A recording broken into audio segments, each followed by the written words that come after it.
Henri, un garçon de 17 ans qui pesait 100 kg, était souvent moqué à l'école. On lui donnait des surnoms cruels et il se sentait seul et triste. Mais il avait un faible pour Sofia, la fille la plus belle de l'école.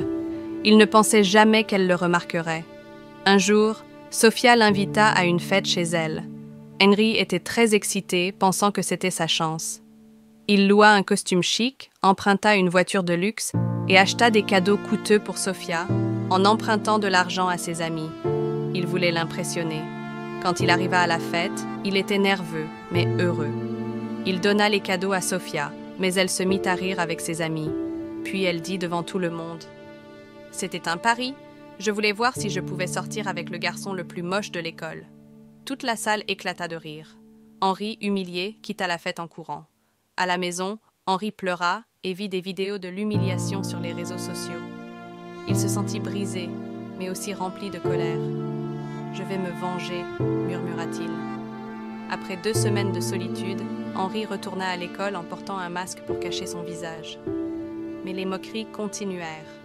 Sofia et ses amis se moquèrent encore plus.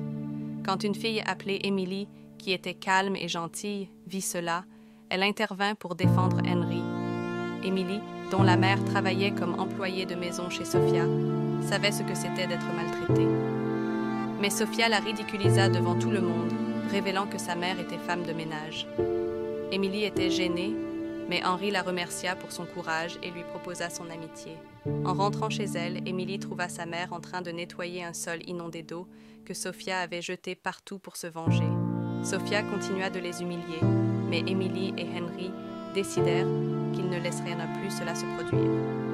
Avec des preuves du comportement cruel de Sofia, ils montrèrent à tout le monde sa vraie nature. Sofia fut obligée de s'excuser publiquement et son père la força à respecter Émilie et sa mère. Sofia perdit son pouvoir de blesser les autres. Émilie et Henri devinrent de vrais amis.